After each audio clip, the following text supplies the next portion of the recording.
laws are tightening, and like the destitute figures are raising because of it, especially in the northwest. It's like the figures seem to be larger than elsewhere. Why do you think that is, specifically here? Why is there more destitution in Manchester? Yeah. I mean, part of this is because of the Immigration Act in 1999 that introduced the issue of dispersal, so which meant that asylum seekers who arrived at Heathrow, at Gatwick airports, Jack Straw, who was Home Secretary at the time, said that London and the South East is too full. Asylum seekers must be dispersed around the country. Now that policy, I mean, Manchester's always had a history of many different cultures here, many different people here. But which is surely a benefit. Yeah. Yes. Yeah. So, but the history of dispersal is only recently from '99, which means that many more asylum seekers have arrived in the UK. And just one example that I recollect is that at the Immigration Aid Unit, which is one of the leading immigration advisors in Manchester, 10 or 20 years ago, 1 in 10 of the clients were asylum seekers, and 9 out of 10 was about immigration.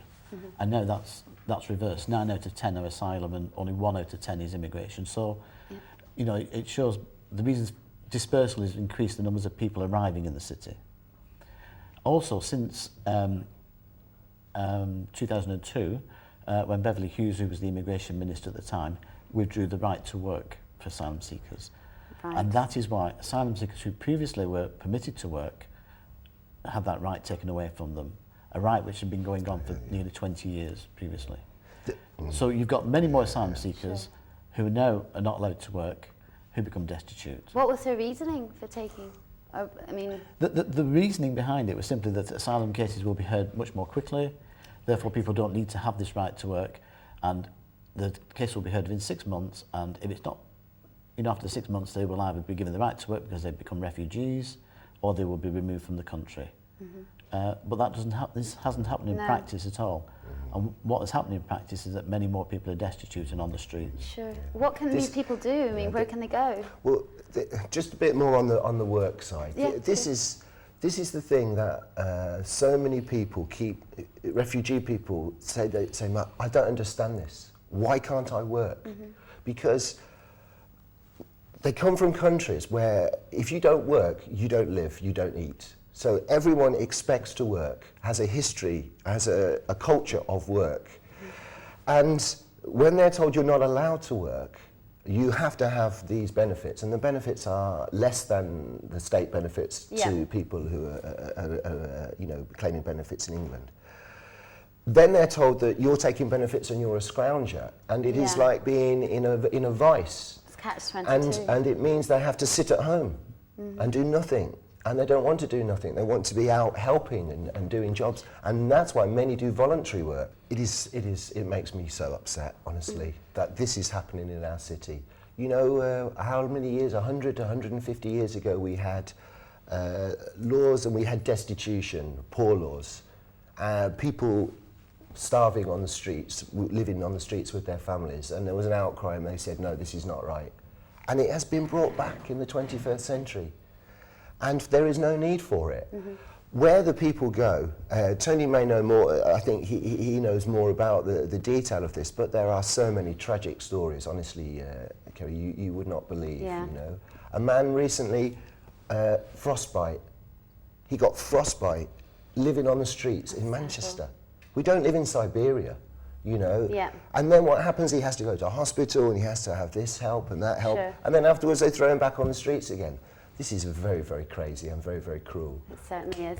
Well, we've got to take a short break now, but when we come back, we will be discussing what can be done to improve the asylum process, so don't go away.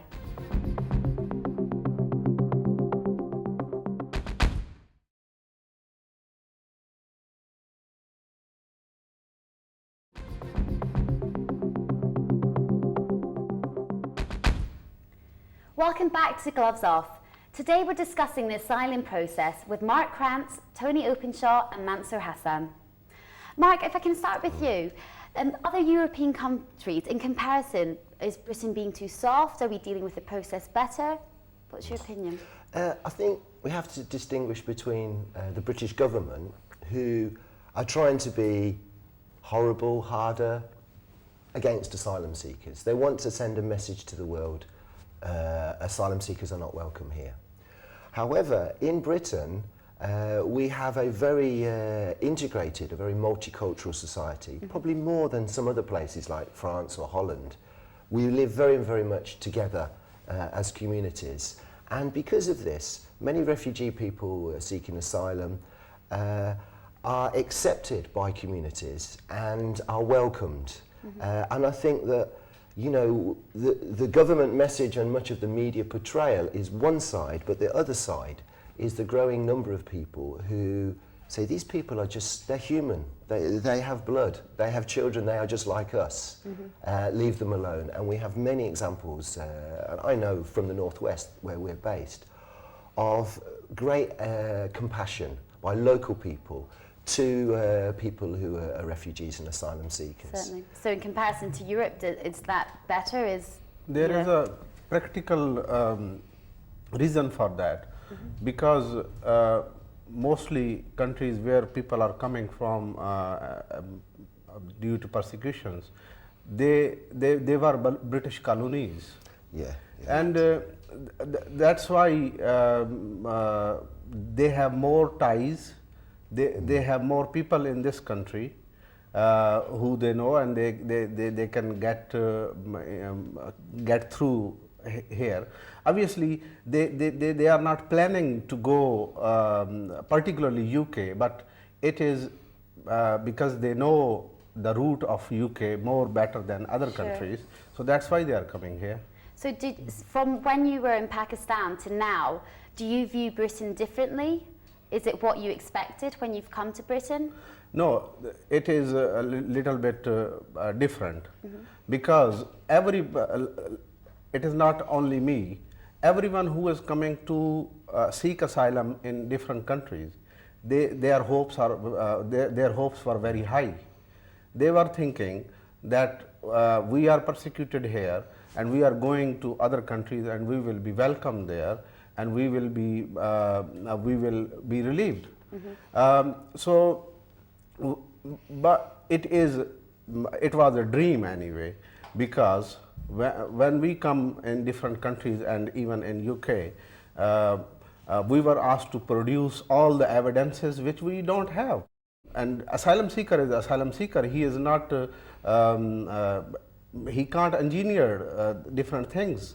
He can't bring evidences which are being asked by the government and by the immigration. His liability to prove his genuineness is very low, but we are being judged on very high level, that as criminals.